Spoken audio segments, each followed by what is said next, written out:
Parle-nous de cette déficience. C'est quoi exactement? Donc, cette déficience visuelle s'appelle la maladie de Stargardt. Donc, c'est vraiment une maladie qui est très, très, très rare. Il y a plusieurs niveaux, mais moi, pour mon niveau, à moi, c'est que je vois embrouillé de loin et de près. Donc, il faut vraiment que je sois très, très, très près de mon téléphone pour bien voir. Et de loin, je reconnais pas les yeux, le nez, la bouche. Si quelqu'un me regarde, je ne sais pas. Je vais pas te reconnaître facilement si tu es à une certaine distance. Il faut vraiment que tu sois proche de moi. Mais c'est sûr qu'au fil des années, j'ai développé des petits trucs. Donc, je reconnais les silhouettes des gens, les coiffures des gens, le ton des voix des gens. Donc, c'est sûr que mon oreille a été développée à un autre niveau parce que j'ai dû prendre mes autres sens pour m'aider à fonctionner. J'ai travaillé dans les écoles comme éducatrice spécialisée et j'avais des élèves à gérer. Donc, dans la cour d'école, je me rappelais quelle couleur était son manteau, sa tuque, ses bottes, ses vêtements. Donc, c'est un stress énorme parce qu'à chaque jour, je dois me rappeler que tel élève est habillé de telle façon puis que si je dois aller dans la cour d'école, ben, je dois comme être capable de reconnaître. Parce que au niveau des couleurs, j'ai pas vraiment de problème. C'est vraiment tous les autres détails. C'est là que c'est vraiment compliqué. Donc, je me trouvais des petits trucs pour pouvoir fonctionner quand même. Mais c'était extrêmement stressant. Ça prenait beaucoup de mon énergie. C'était lourd. Parce que j'en parlais pas et je ne voulais pas que les gens sachent. Je ne voulais pas perdre ma job. Je ne voulais pas être étiquetée. Je voulais avoir l'air d'être comme tout le monde. Donc, c'était extrêmement lourd. Pourquoi que tu dirais que ça a impacté que ça impacte ta vie au quotidien? Est-ce que c'est comme ça impacte minimalement, moyennement ou bien de façon majeure? C'est sûr que ça impacte pour moi. Je suis majeure, mais je réalise que l'important c'est d'avancer. Même si que je fais des pas qui sont un petit peu moins vite que les autres, au moins j'avance. Et c'est ça que j'apprends, c'est ça que je me dis, parce que sinon je resterai à rien faire. Et je dois avancer quand même. Et de quelle façon ça impacte ta vie? C'est sûr qu'il y a des choses que je fais pas que je devrais faire. Parce que je vais voir que c'est comme une grosse montagne. Ça peut être régler des papiers importants. Oh my God, ça va prendre 3-4 jours à faire ça. Pour une autre personne, ça va juste prendre une journée. Mais moi, ça va me prendre 3-4 jours. Et là, ça me décourage. Puis ça me prend quelques semaines avant de le faire. Puis je finis par le faire. Puis je commence, c'est pas si pire. Ça m'a pris tel nombre de temps. C'est pas si pire que ça. Faut juste que je prenne le temps de le faire. Puis ça, c'est comme si que je vois tout comme une grosse montagne. Tout est difficile à cause de mes yeux. Mais c'est pas vrai. Et j'ai de l'aide et j'ai des moyens aussi pour m'aider. Donc, je vais les utiliser. Comment tu fais pour garder le moral de continuer d'avancer? Oui, c'est sûr que je me dis qu'au moins je vois. Il y a des gens qui ne voient pas du tout puis qui avancent très, très, très loin dans la vie. Donc, déjà ça, je suis reconnaissante parce que je vois quand même.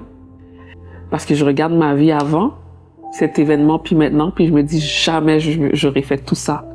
Je me serais même pas dirigée dans ce que je suis en ce moment. J'aurais pas étudié en travail social, j'aurais pas focus sur la musique comme ça. Je serais vraiment pas dans cette branche-là. J'aurais vraiment probablement été plus dans la santé. Et je vois maintenant que c'était vraiment pas mon appel. Puis je me dis aussi que malgré les limitations, je dois avancer quand même. J'ai trop longtemps attendu le miracle pour avancer. Là, je me suis dit, sois un miracle. À chaque jour, malgré les limitations, avance. Donc, j'avance quand même. Même si que les pas sont un petit peu plus lents, j'avance quand même. Quelle personne es-tu devenue par rapport à cette situation dans ta vie? Ben, je suis devenue quelqu'un qui est plus sensible aux gens, aux situations des gens. Ça m'a rendu vraiment plus... ça a mis dans mon cœur d'aider les gens. Point. Donc, c'est vraiment ça. Avant, j'étais pas sensible à ça. Mais maintenant, j'ai à cœur d'aider. J'ai été beaucoup aidée. Je suis énormément une personne qui reçoit beaucoup d'aide. Donc, moi, je veux donner en retour. J'ai créé un champ qui parle de mon histoire. C'est un cadeau que je fais à toutes les personnes qui vivent avec des limitations. Le chant s'intitule Je suis enough.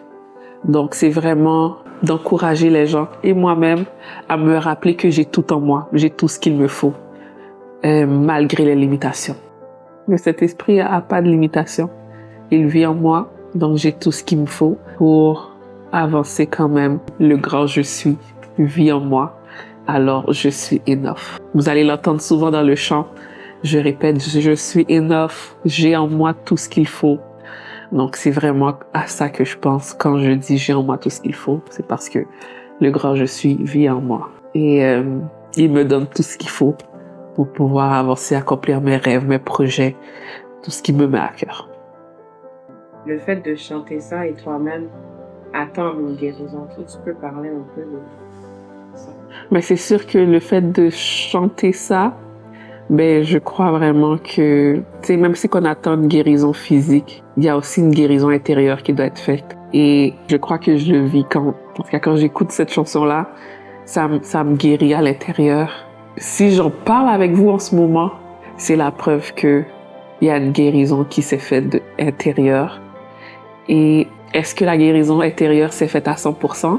Peut-être pas, mais plus j'avance dans mes rêves malgré les limitations, je sens que OK, plus la guérison se fait parce que ça m'aide. Ça me rappelle, hey, t'as accompli ça, t'as pu faire ça, t'as avancé dans ça, tu t'es rendu là.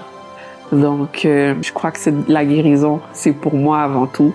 Puis ça se fait de façon intérieure. Puis éventuellement, ça va arriver aussi de façon physique, je le crois. Je le déclare toujours.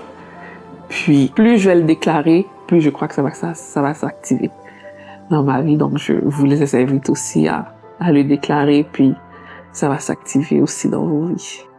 Donc, je suis enough. On va voir quoi dans cette vidéo. Dans cette vidéo, je suis enough. Vous allez avoir une idée un peu de comment je vois. Vous allez voir à travers mes yeux. C'est real. Ça va être vraiment... Vous allez voir ma réalité, mon quotidien. C'est mon histoire, c'est moi, c'est 100% mon histoire. Je veux vraiment encourager quelqu'un qui m'écoute en ce moment. N'attends pas le miracle pour avancer. Soit un miracle, avance malgré les limitations, malgré que c'est difficile, parce que tu as vraiment en toi tout ce qu'il te faut. C'est sûr qu'il y a des journées qui vont être plus difficiles que d'autres, mais rappelle-toi que tu as tout ce qu'il te faut et en avançant, quand même, tu vas le voir. Tu vas finir par le voir.